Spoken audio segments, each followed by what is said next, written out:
This is my review of the WL Toys V646 Lightning Bird. This quad was released with the V676 as the first nano quads with headless mode. Headless mode being you would point the quad away from you, this being the front, and once you engage headless mode, regardless of orientation, if you push the forward stick on the transmitter, forward is always going to be away from you. I mean, you can be in full yaw, and forward will always be forward, back will always be back, left and right. So, I mean, kind of a neat feature, but in my eyes, not very useful. But it is neat to know that they can put that kind of technology in this little quad. What you see here is what you get in the box. You get your typical USB charger. They do give a little orientation notch right there that I'll probably paint black with a Sharpie to show you which end is up when you plug it in. You get your spare set of props, the quad, and the transmitter. The transmitter itself is a little larger than your typical nano transmitter.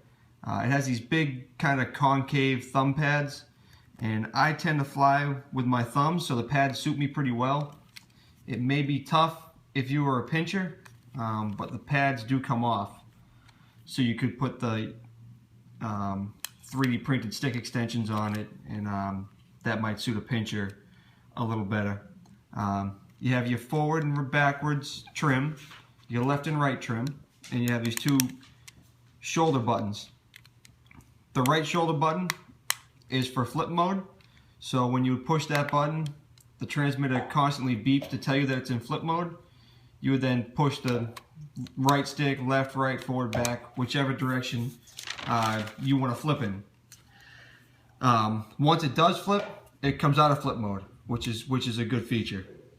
The left shoulder button is for your rates. You have high and low rates. You push the button once, and it'll beep twice telling you it's in high rates. Push it again, it'll beep once to tell you it's back in the low rates. There's only one yaw speed, but it's a pretty decent yaw speed, so that's not a big deal there. One other thing I should probably show now is how to put it into headless mode. So what you would do is you turn the quad on, and bind the transmitter. Once the lead here is done flashing in the quad, then you know you're bound. You would point the quad away from you, so you know that is always going to be forward. You take the left stick down to the left and the right stick down to the right. And once the lights stop flashing like that, it's in headless mode. And they'll continue to flash until you go out of headless mode. And to exit it, you do the same thing. Left stick down left, right stick down right. The quad itself has a very unique shape.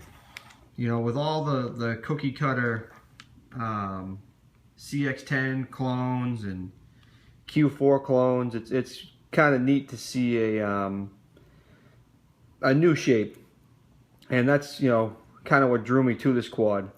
It does have built-in prop guards that work well, but unfortunately they're very brittle.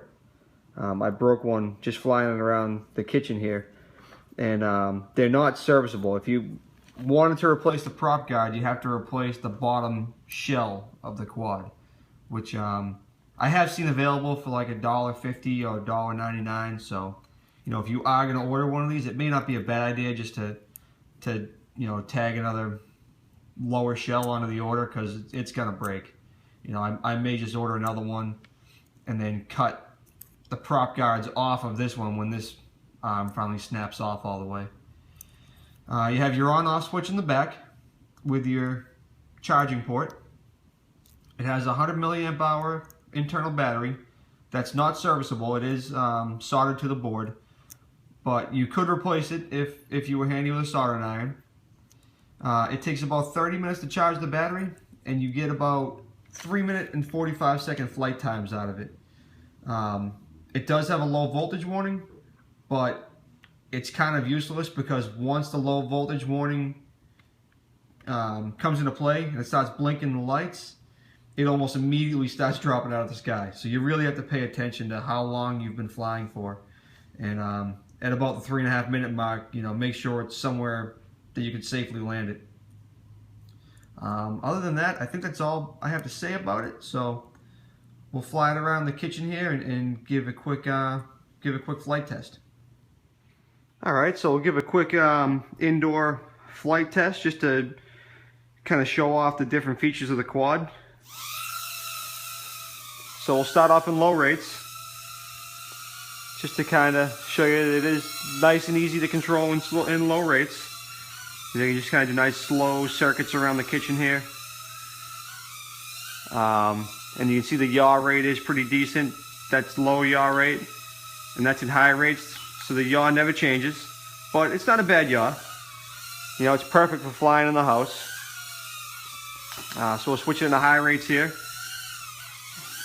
And you can see it's got some pretty good speed in high rates. It'll definitely be a fun little quad to fly outdoors. I mean, obviously you wouldn't be able to fly it in real windy conditions, but it could handle a light breeze.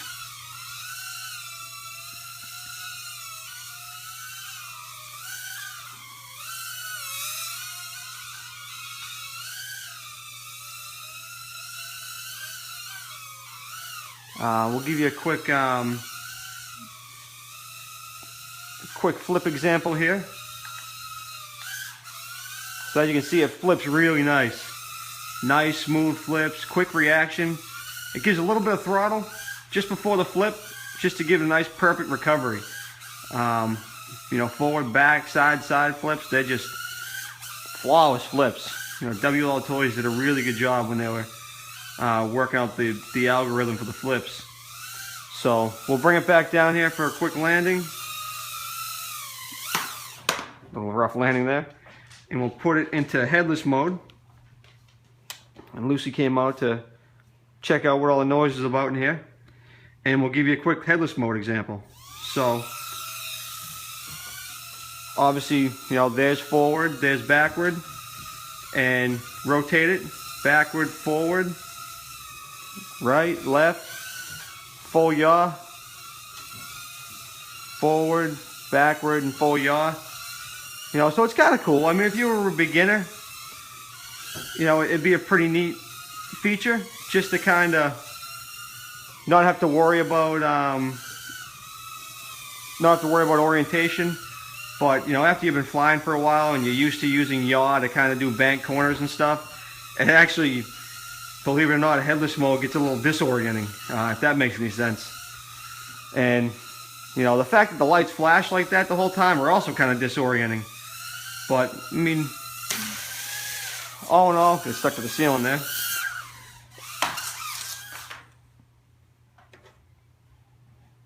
I lost control of it there. Like I said, it gets a little disorienting.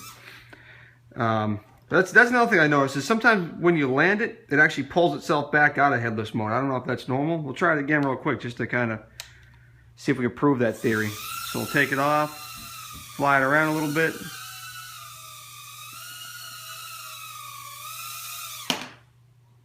So yeah, after you put it in the headless mode, then you fly it around, you land it, apparently it pulls itself back out of headless mode. So just a little something to keep in mind when you're flying it around. But I think that about covers everything as far as the flight test goes. So I think that about wraps up the review of the WL Toys V646. All in all, I think it's a great quad. It flies real smooth, it's precise. The flips are great. The flight time's a little short, and the low voltage warning is really short. I think the only other bad thing I have to say about it is just the prop guard's weak and not replaceable. But like I said before, for $1.50 or $2, whatever it is, just to buy a spare lower shell with it when you order one, and that way you have a spare set of prop guards ready to go. I mean, you know how it is. If you have them sitting there, you'll never need them. But if you don't have one, you'll do what I did and just break it right off the bat. But I think it's a great buy. I'm happy I bought it, and I've been having a lot of fun with it. So I appreciate you watching this review. If you liked it, please give it a thumbs up and please subscribe.